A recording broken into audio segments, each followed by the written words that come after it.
यदा यदा हि धर्मस्य ग्लानिर्भवति भारत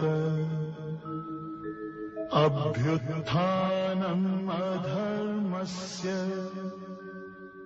तदात्मानं सृजामि। भगवान परमात्मा श्री ज्ञानोबराय जगद्गुरु तुकाराम महाराज, श्री संत एकनाथ महाराज, आदि गुरु श्री शंकराचार्य इत्यादि सब संतों के अलौकिक और हेतु की इस कृपा से श्रीमद् भगवद गीता का विचार करते हुए श्रीमद् भगवद गीता के पंचम अध्याय का हम लोग विचार कर रहे थे। पांचवें अध्याय में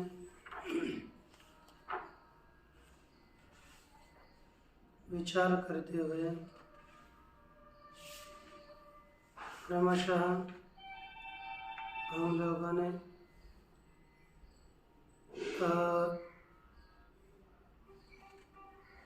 22 श्लोक तक विचार किया है ना।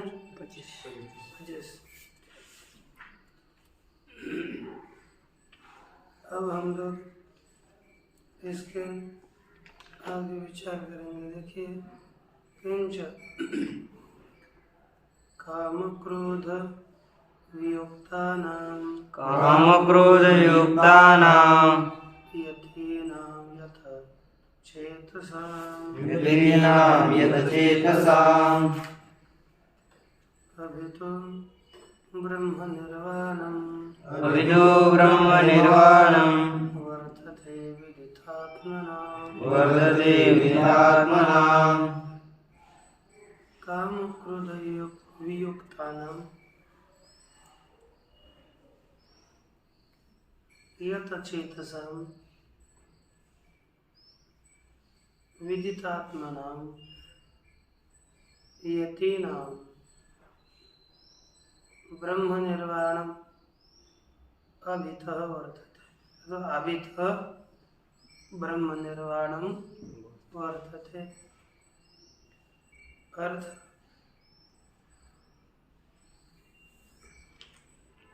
काम क्रोध वियुक्तानां, काम क्रोध युक्तानां अर्थात कामश्च क्रोधश्च काम क्रोध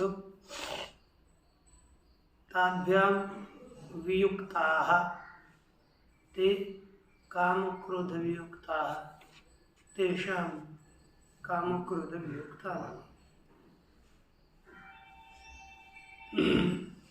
अर्थात काम और क्रोध से रहित, काम क्रोध से जो अलग हो चुके हैं, जिनके अंतःकरण में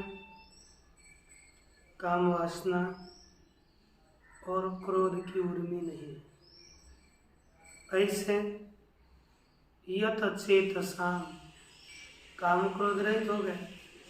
इसलिए क्या किया, चित्त को नियंत्रित किया है जिन्होंने, ऐसे पुरुष चित्त के ऊपर नियंत्रण किए हुए ना विदितात्मना। क्या शब्द है? विदितात्मना। विदितात्मा अर्थात ज्ञान लिया है आत्मा को जिन्होंने, ऐसे विदितात्मा पुरुष उनका अभितः ब्रह्म निर्वाणम वर्तते, है ना। दोनों ओर से अभितः परितः अभितः दोनों ओर से, तो उनको दोनों तरह से निर्वाण ब्रह्म की ही प्राप्ति है। दोनों तरह से अर्थात दोनों ओर से, अर्थात ये जब जिंदा रहेंगे जीवन अवस्थाओं में और मृद अवस्था में। मरने पर भी उनको ब्रह्म निर्वाण मोक्ष ही प्राप्त होता है, और जिंदा रहे तब भी मोक्ष, माने जिंदा रहते हुए वे जीवन मुक्त है और मरने के बाद विदेह मुक्त है। इस तरह से दोनों प्रकार की मुक्तियों को ऐसे यति प्राप्त कर लेता है, जिनमें ये तीन है: गुण काम क्रोध से रहित नियंत्रित चित्त वाले और आत्म तत्व को जिन्होंने जान लिया है, ऐसे यति साधक उन्हें जीवन मुक्ति और विद्या मुक्ति इन दोनों की प्राप्ति हो जाती है। देखिए भाष्य,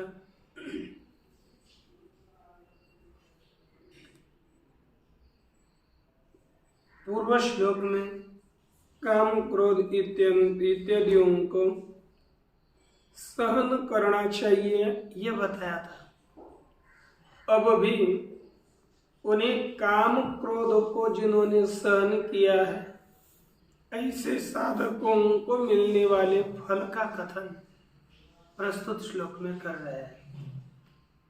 देखिए भाष्य में कहा काम क्रोध वियुक्ताना, समास किया है पहले काम और क्रोध, इन दोनों में इतरेतर द्वंद्व समास किया। कामश्च क्रोधश्च तो काम क्रोधो, काम क्रोधो, इन दोनों का समास किया। इसके पश्चात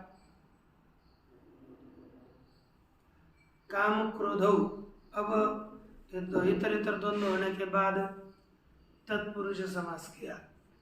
ताभ्याम, ताभ्याम का अर्थ है काम क्रोधाभ्याम वियुक्ताः यदि काम क्रोध युक्ताः, काम और क्रोध इन दोनों से रहित।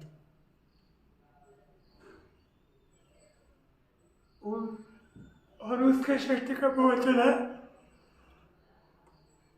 काम क्रोध वियुक्तानाम। पहले काम क्रोध में इतरेतर द्वंद्व, बाद में यहाँ पर तृतीय तत्पुरुष समास भी कह सकते हैं और पंचमी तत्पुरुष समास भी कर सकते हैं। तो उनसे रहित जो सन्यासी है,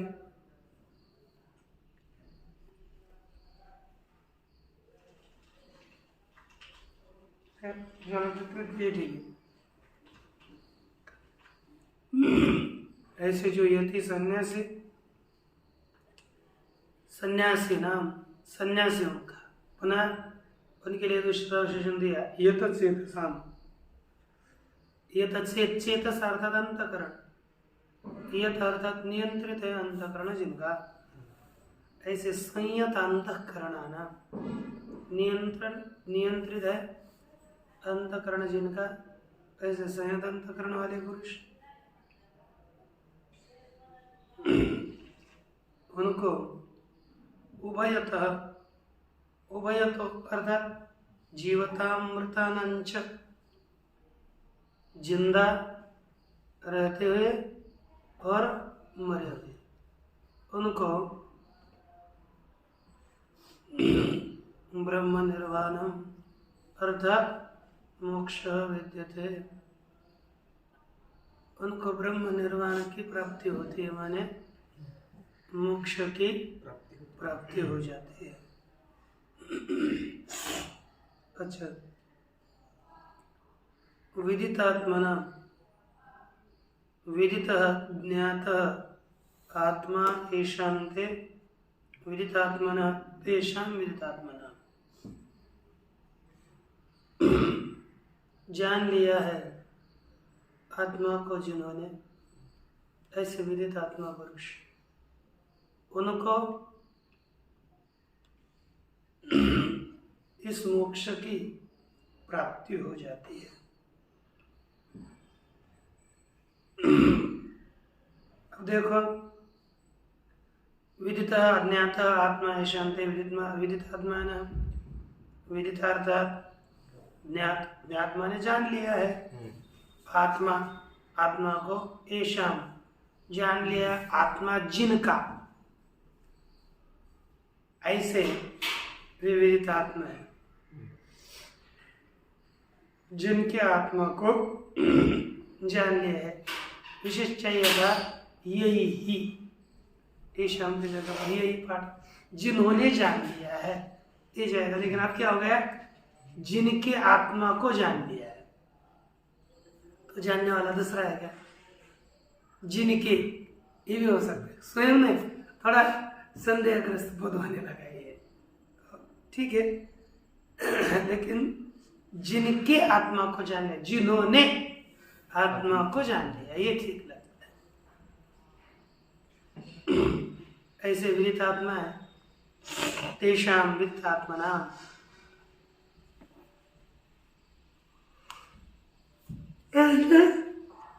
जिन्होंने आत्मस्वरूप को जान लिया, ऐसे पुरुष, तेषाम अर्थात सम्यक दर्शनम यथार्थ ज्ञानी।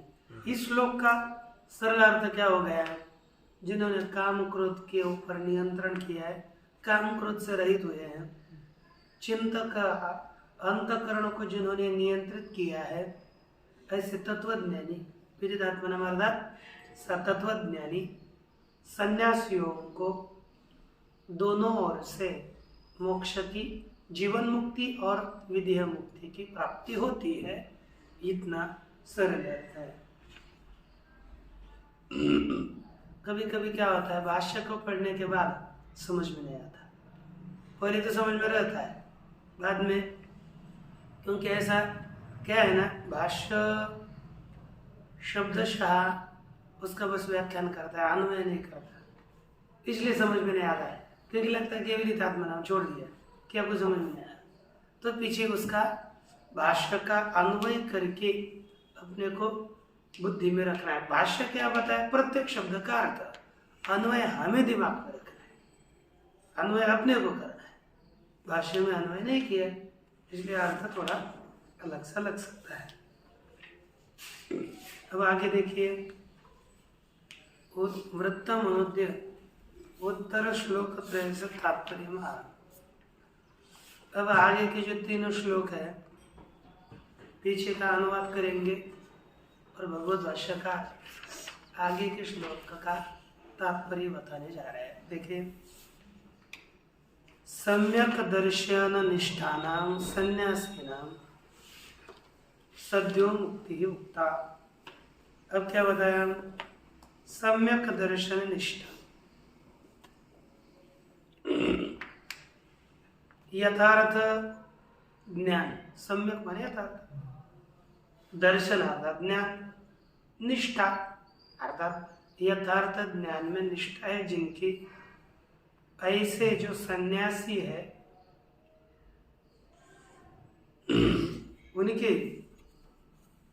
उनको सद्यो मुक्ति बताई, उनके सद्यो मुक्ति का कथन किया। कर्म योगेश्वरार्पित सर्वभावेन, कर्म, अब यहाँ पर हाँ, ये एक हो गया ना, ज्ञाननिष्ठ हो गए तो उनको तात्काल मुक्ति बताई, सद्य माने तात्काल मुक्ति। और दूसरे कर्मयोगी, उनको क्या देगा, कर्म योगेश्वरार्पितम सर्वभावेन ईश्वरे ब्रह्मण्यादाय क्रियमाणः कर्मयोगश्च, सत्व शुद्धि ज्ञान प्राप्ति सर्वकर्म संन्यास क्रमेण मोक्षाय इति भगवान पदे पदे अब्रवीत वक्षति च। क्या किया, कर्मयोगश्च, और कर्मयोग भी बताया। कैसा कर्मयोग, ईश्वरार्पित सर्वभावेन, ईश्वर के लिए अर्पण किए है सर्वभाव, ऐसे ईश्वरार्पित सर्वभाव के द्वारा ईश्वरे अर्थात ब्रह्मणि, ब्रह्म में आधाय क्रियमाणः कर्मयोग, आदाय माने अर्पण करके किया जाने वाला कर्मयोग, वह किसके लिए? अभी यहाँ पर क्या हो गया? इसमें ईश्वरार्पित भाव से ईश्वर में अर्पण करके क्रियमान कर्मयोग, अन्वय पीछे करना है, किया जाने वाला कर्मयोग सत्व शुद्धि ज्ञान प्राप्ति सर्व कर्म संन्यास क्रमेण। कौन सा? सत्व शुद्धि। पहले देखो वेदांत में क्रम मुक्ति है, सद्यो मुक्ति नहीं। टाइट बैठना, एकाग्रता से ध्यान देना, क्योंकि सिद्धांत हमें समझ में आने चाहिए। यदि किसी भी सिद्धांत का ज्ञान होगा तब वेदांत के सिद्धांत का ज्ञान होगा, तो कोई अन्य बोलेगा तो आपकी बुद्धि विचलित नहीं होनी चाहिए। कोई क्या बोलेगा? नहीं महाराज, ज्ञान और कर्म दोनों मुक्ति के कारण है, लेकिन कोई क्या बोलता है? साथ साथ कारण है। हमारा क्या मानना है? कारण है लेकिन क्रमशः कारण है, क्रमशः। जैसे आप यहाँ पर अपने गांव से आते हो, तो आते समय हमें कई जगह पर गाड़ी चेंज करके आनी पड़ती है। ऐसे नहीं कह सकते कि महाराज दोनों गाड़ी में एक साथ बैठ करके यहाँ पर आना है। आते समय आप पहला स्टॉप, फिर दूसरे स्टॉप, तीसरे स्टॉप में यहाँ आएंगे। वैसे ही पहले गाड़ी है हमारी कर्म। कर्म करेंगे तो हमारा अंतःकरण शुद्ध हो जाएगा। अंतःकरण शुद्ध होने पर धीरे धीरे हम,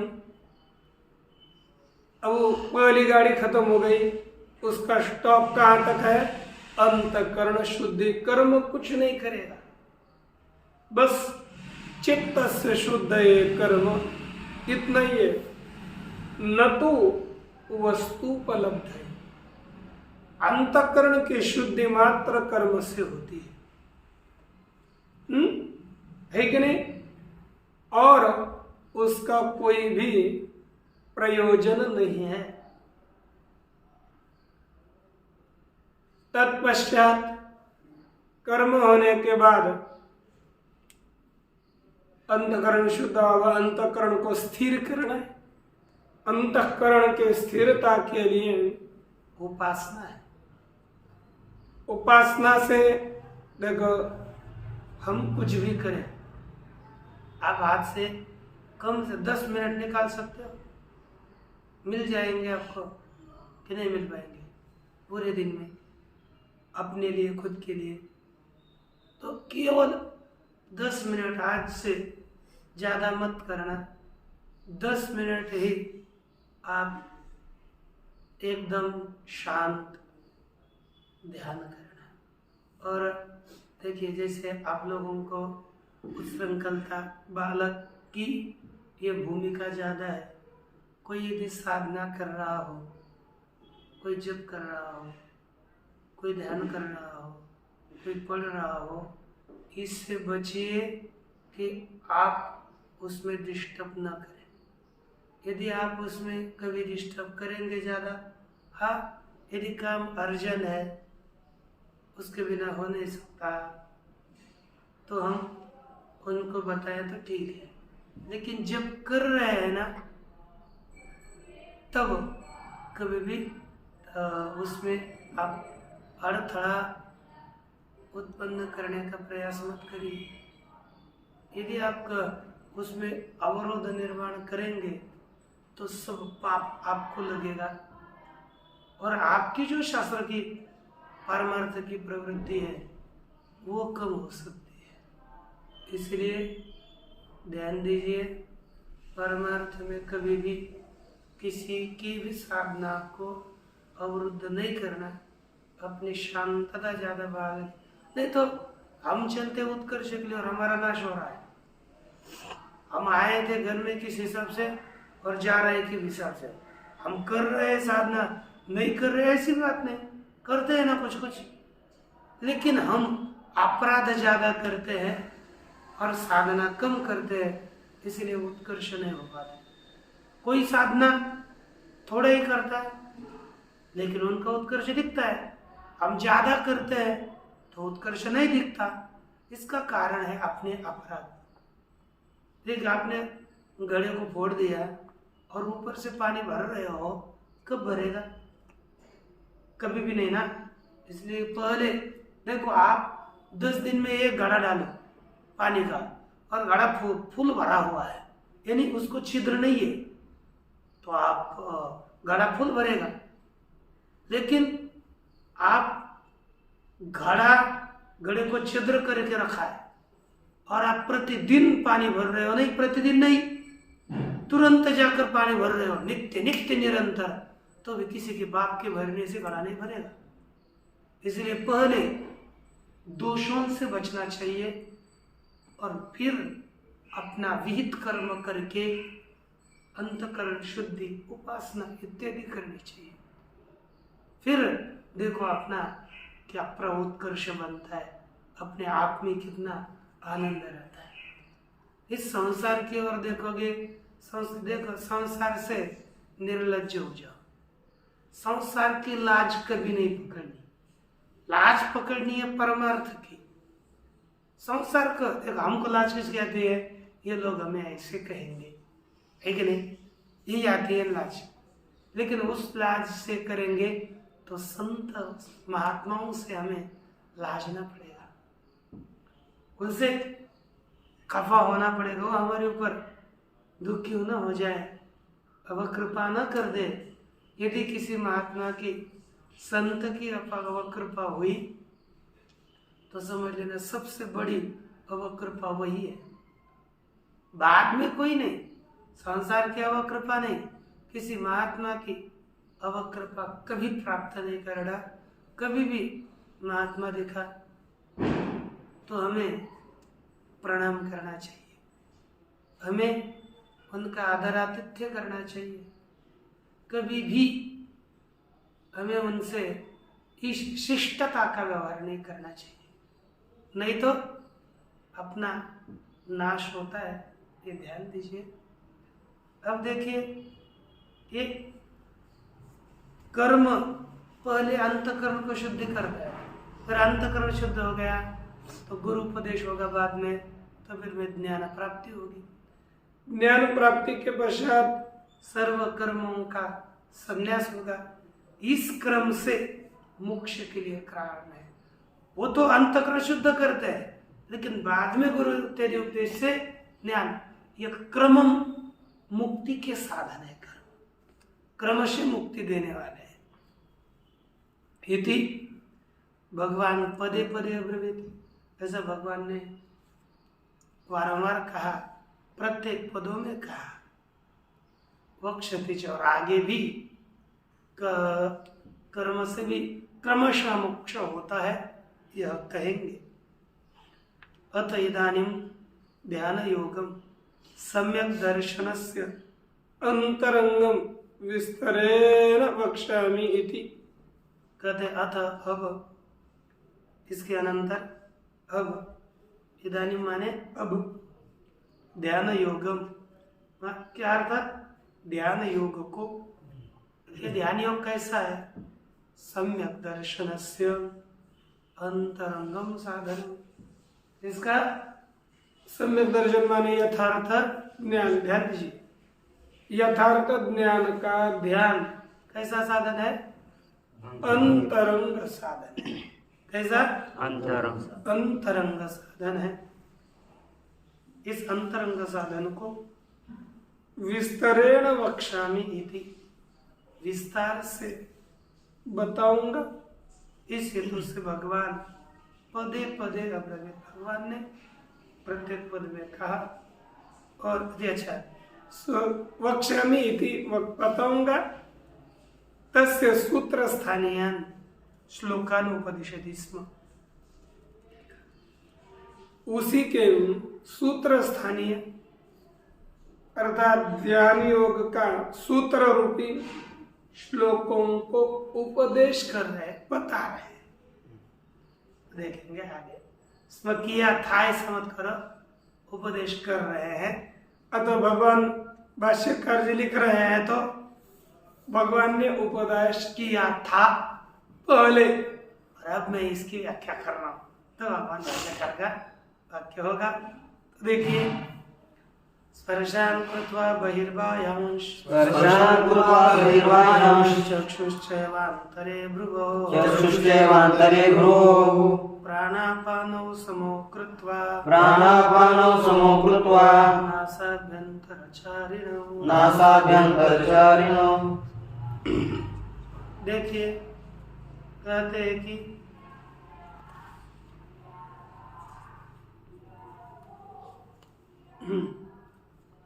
स्पर्शान बाह्यान स्पर्शान बहिकृत्वा चक्षु भ्रुवोः अंतरे कृत्वा नासाभ्यन्तरचारिणो प्राणापानौ समो कृत्वा। आगे अन्वय करेंगे। सब करके, क्या क्या करके? बाह्यान स्पर्श, बाह्य स्पर्श, बाह्य विषयों को बाहरी छोड़ देकर अंतरंग साधन है। ध्यान दीजिए, हम साधक है ना, साधक मानते हो अपने को? साधक बनना चाहते हो कि नहीं? कब भोंदू नहीं ना।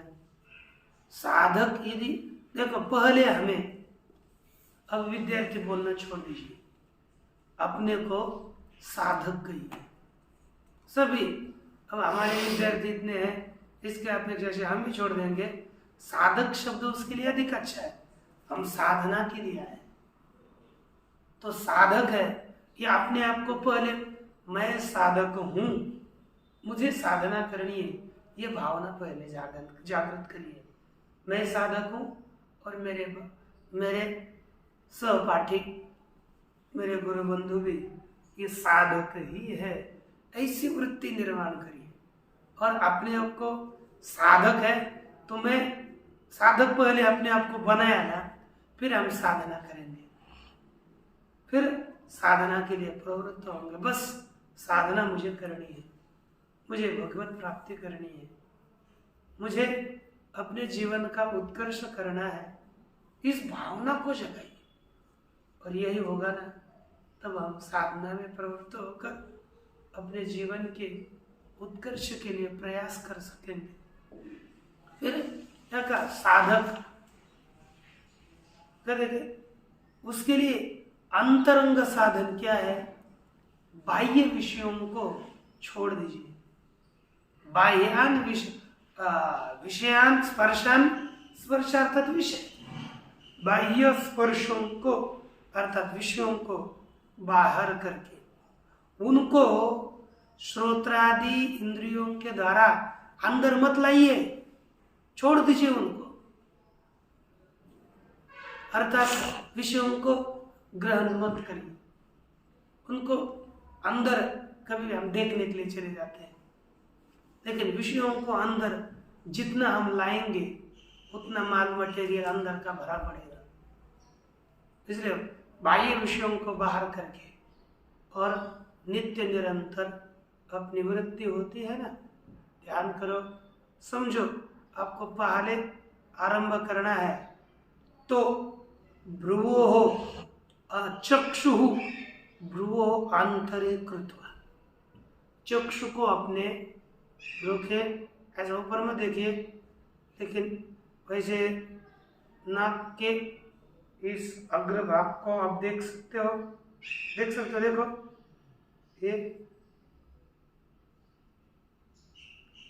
ये तय कर, मान कभी भी ऐसी नहीं चाहिए, ऐसी नहीं चाहिए, ऐसी नहीं, ऐसी सरल।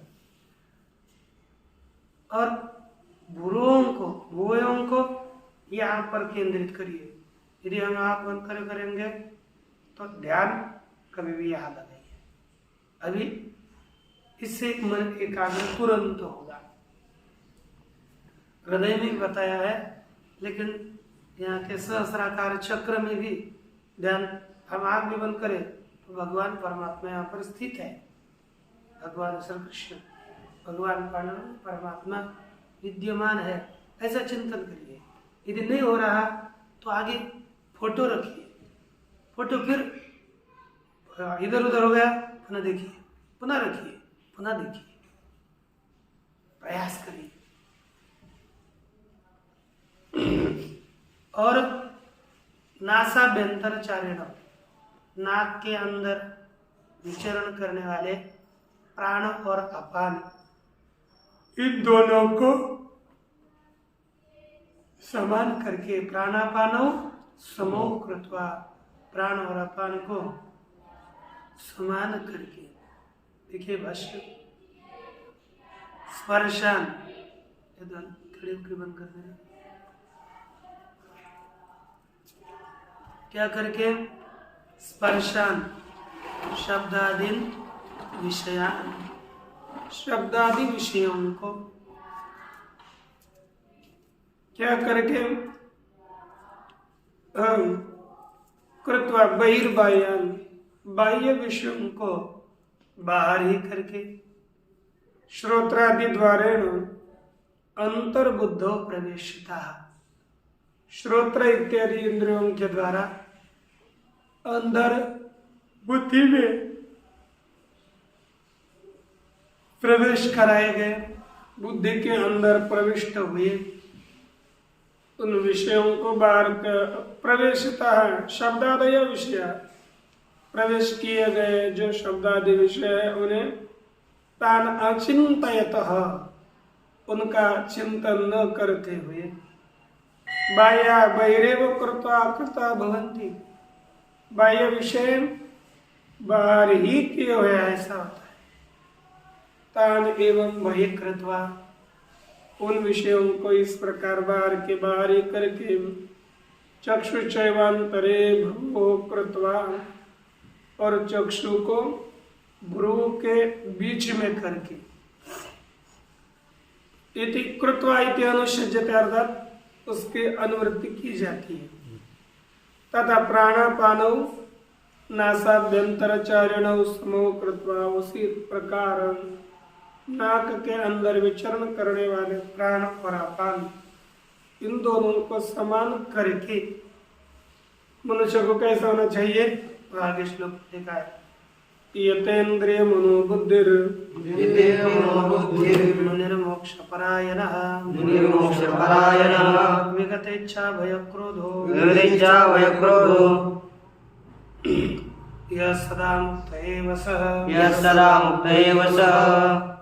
यतेन्द्रिय मनोबुद्धिर मुनिर्मोक्षपरायणः विगतेच्छा भयक्रोधो यः सदा मुक्त एव सः। यतेन्द्रिय मनोबुद्धिर मुनिर्मोक्षपरायणः विगतेच्छा भयक्रोधो यः सदा मुक्त एव सः। यतेन्द्रिय मनोबुद्धि मोक्षपरायण विगतेच्छा भयक्रोध मुनि, यह मुनि सदा मुक्त है। देखो मुक्त कौन है, यह मुक्त है, इसको मुक्ति प्राप्त होगी। पहले यतेन्द्रिय मनोबुद्धि ही, यतेन्द्रिय मनोबुद्धि अर्थात देखो पहले इतरेतर द्वंद्व समझ करो, इंद्रियाणि च मनश्च बुद्धिश्च इति इंद्रिय मनोबुद्धया, क्या गया, इंद्रियाणि च मनश्च बुद्धिश्च इति इंद्रिय मनोबुद्धया। ठीक, अब क्या करना है, यताह, यताह ऐसा करना है, सबके सब कर रहे हैं ना, मैंने जो अन्वय किया उसी के साथ ऐसा बने, यताह अर्थात संयता, नियंत्रित है, इंद्रिय मन बुद्धय एषाम, जिनके इंद्रिय, मन और बुद्धि नियंत्रित है। ऐसा जो पुरुष जिनके तीन बाद में बहुव्री यथा इंद्रिय मनोबुद्धया यथा जोड़ दिया ना यस्य, तो बहुव्री लग गया। तो जिसके इंद्रिय मनोबुद्धि नियंत्रित है ऐसा पुरुष मोक्ष परायण, और मोक्ष परम अयन है जिसका, और विगत इच्छा भय क्रोध, और जिसके भय और क्रोध इत्यादि दोष निकल गए हैं ऐसा पुरुष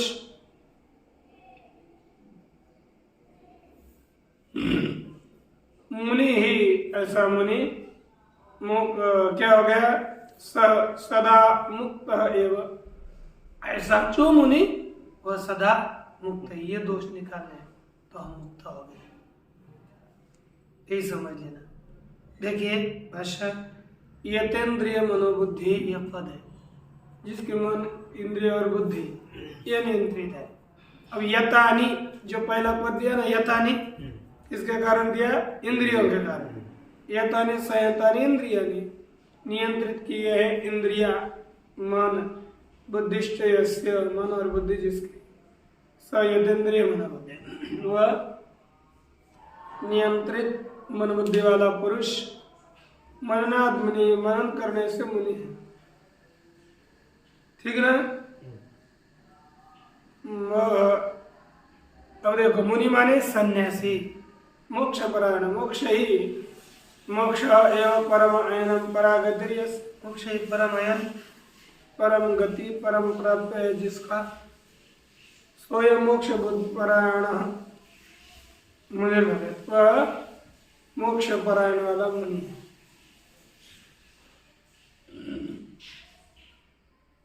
विगत इच्छा भय क्रोध, इच्छा भयंच क्रोधश्च इति, इच्छा भय क्रोध, इच्छा भय और क्रोध ते विगत अस्मात्, वो जिससे निकल गए है ऐसा विगत इच्छा भय क्रोध, इच्छा भय क्रोध से रहित पुरुष। यह एवं वर्तते, ऐसा जो पुरुष है सन्यासी मुक्त एवं सा, वो कौन है, मुक्त ही है। न तस्य मोक्ष अन्य कर्तव्य अस्ति, उसके लिए मोक्ष और दूसरा कोई कर्तव्य रहता नहीं है, वो कर्तव्य उससे रहित होता है। एवं समाहित चित्तेन किल्वेद्येयम्, इस प्रकार एकाग्र चित्त वाले पुरुष के द्वारा किसे जानना चाहिए, तो कहते इति उच्यते, ऐसी शंका होने पर कहते हैं।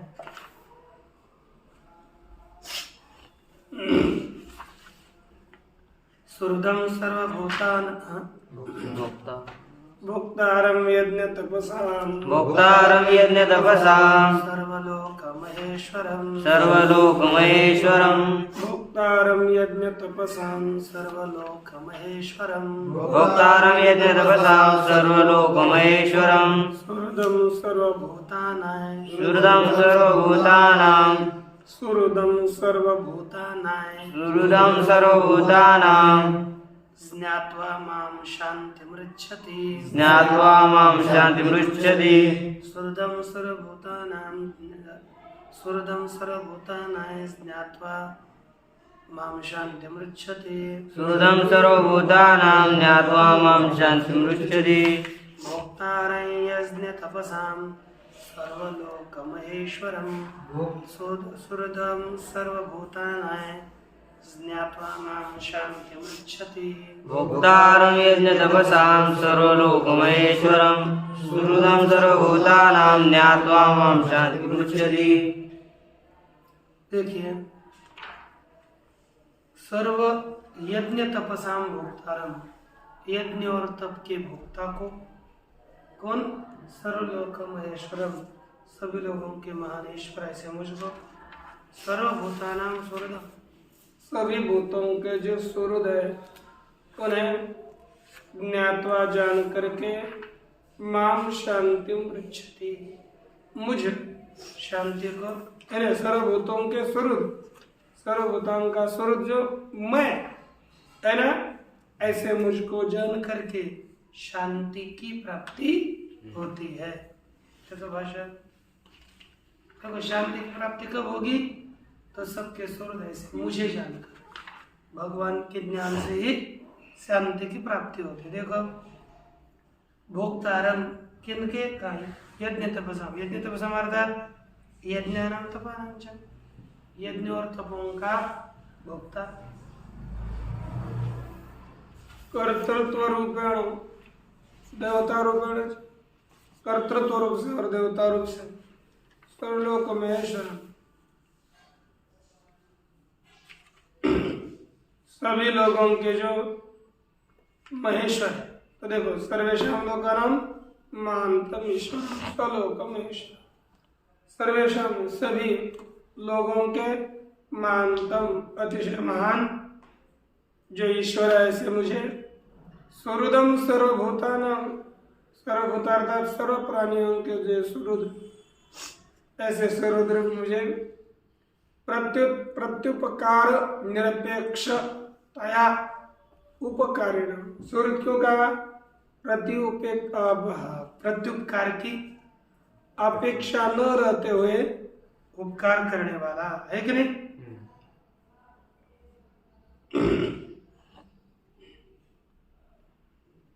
सभी प्राणियों के प्रति उपकारिण निरपेक्ष निरपेक्ष